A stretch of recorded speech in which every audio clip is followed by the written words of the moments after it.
O nosso maior problema nunca foi a falta de tempo, talvez seja a falta de fome por Deus. Nós usamos muitas desculpas para dizer que nós não temos tempo para buscar o Senhor, nós não temos tempo para orar, nós não temos tempo para jejuar, para ler a palavra, mas na verdade isso revela algo que nós chamamos de prioridade. Até porque nós dizemos que não temos tempo para o Senhor, mas nós sempre arrumamos um tempo para aquilo que realmente importa, ou até para aquilo que não importa no nosso dia a dia. Davi, ele fala algo muito importante porque ele entende que a presença de Deus, ela era prioridade na sua vida. Ele diz lá no Salmo 27, uma coisa eu pedi ao Senhor. Ele vai dizer, e essa coisa eu buscarei. Quando você experimenta essa presença, essa coisa que Davi está falando aqui, você passa a entender que você não consegue mais viver sem a presença de Deus. E isso vai resultar em uma vida vazia, uma vida sem propósito, uma vida que você vai buscar subterfúgios para tentar preencher esse vazio e não vai encontrar, porque é um vazio gerado pela presença de Deus. E eu gosto muito da expressão que Jesus usa, ele diz, eu sou o pão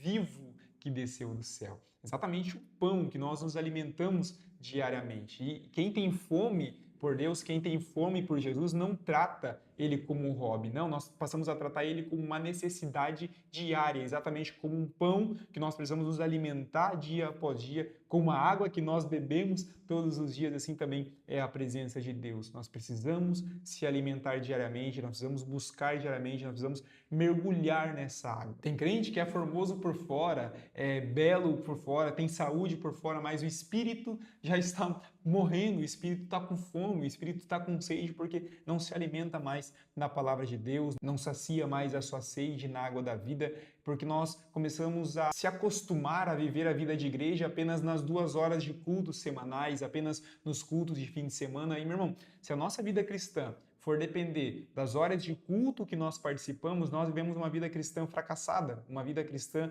totalmente fraca e frágil, porque a vida cristã, ela não é o que acontece no culto. O que acontece no culto é reflexo da nossa vida cristã. Nós vivemos o cristianismo no nosso dia a dia, no nosso trabalho, na escola, na rua, na faculdade, onde nós estamos, nós somos cristãos que dia específico, no domingo, no fim de semana, nos reunimos como igreja para adorar o Senhor. Só que aí, como pentecostal, eu falo com bastante propriedade sobre isso.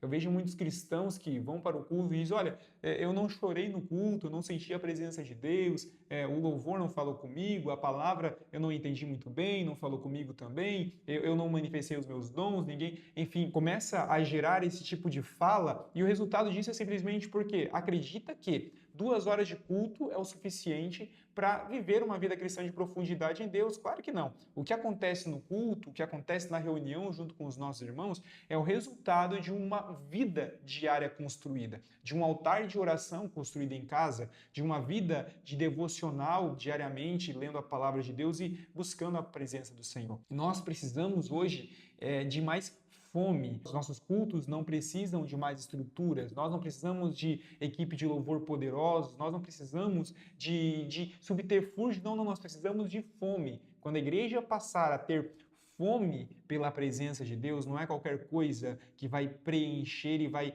derrubar ela do lugar onde ela está. Quando a igreja realmente tiver fome pela presença de Deus, nada vai ser suficiente para ela a não ser a presença de Deus. Holofotes não brilhará mais os nossos olhos.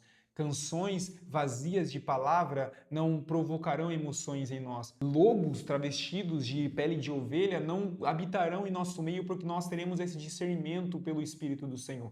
Nós precisamos de uma coisa chamada fome pela presença de Deus. Quando nós olharmos para o Senhor, na nossa oração, no nosso quarto de oração, no nosso secreto, dizer, olha, Senhor, uma coisa eu peço, e eu não só peço, eu vou buscar. Eu vou mergulhar. Buscar aqui é insistência, é você bater na porta até que a porta se abra. Eu vou mergulhar, eu vou buscar essa presença. Aí sim você vai entender o que Davi estava falando, o que ele estava experimentando. Agora responda para você, se hoje tivesse um espelho diante da sua alma, o que seria revelado para as pessoas? Uma fome por Deus que é insaciada ou preocupações do seu dia a dia ou um espírito doente por falta de alimento espiritual?